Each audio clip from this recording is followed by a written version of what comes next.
ओ बेटिया के मौसिया 51 रुपया दे रहे। मेरे कौन बढ़िया सोर सुना दीजिए मास्टर।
हम सपना देख ले भाभी के बिटिया होई। कौन घर बताओ थी भैया? कौन घर? अरे सोना सोना हमर लाल नमा यार अनिया हमरो मानो यार अनिया हमरो माना हो।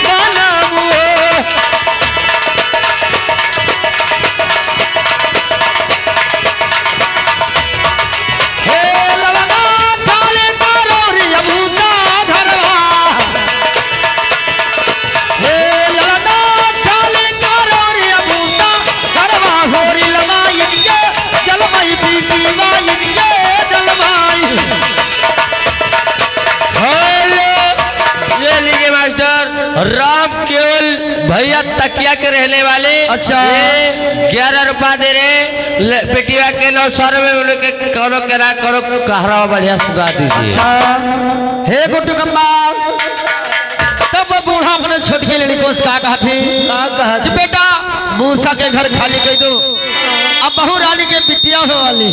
अच्छा अच्छा तब लड़ी को कहा थे अरे सोना सोना हो हमारी माई यार दिया हमारे माना यार दिया हमारा माना हो।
मिलिट्री में था।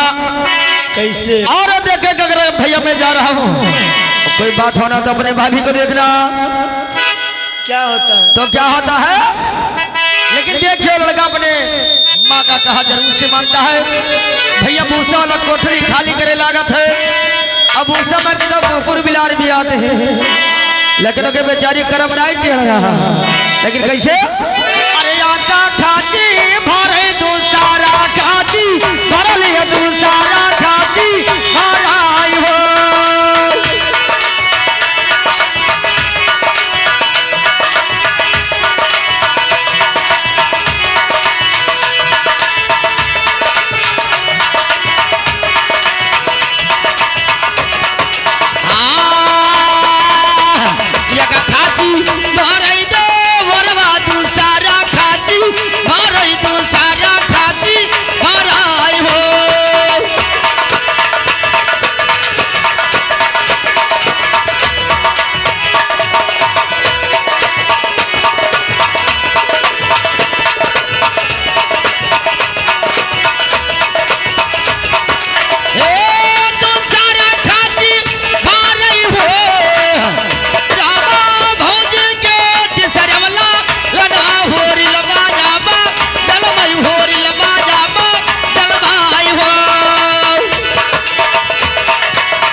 घर खाली कर दिया, उसके बाद में उस औरत के लड़का पैदा हुआ तो क्या होता है?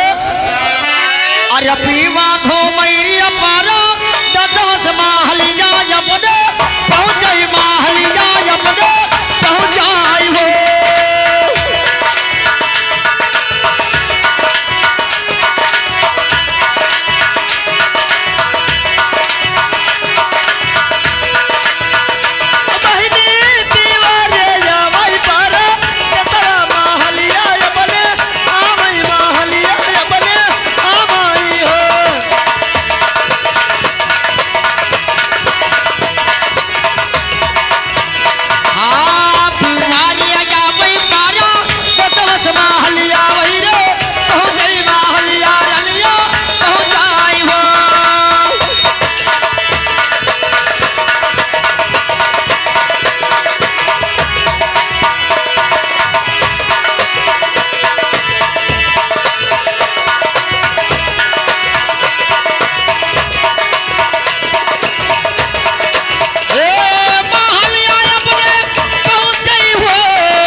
अपने घर पहुंचता है तब अब नदिया कह रहे अपने भैया से कि भैया भाभी के लड़का पैदा हुआ लेकिन देख मुझे चाहिए। सही बात। लेकिन वो क्या करे भौजी जेरा गेरी रहा थी। हाँ जब अपने फौजी से मांगे थे तो फौजी का कहा थी? का कहा थी? अरे नदी नहीं रे दिया भाई का गनवा रउआ नहीं दिया भाई हा रउआ नहीं के भाई हो।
तू ही हमार सोच बनी रहा तोरन कारण हमार मूसा का घर मिला हम तो देख देबे तब क्या कहती भैया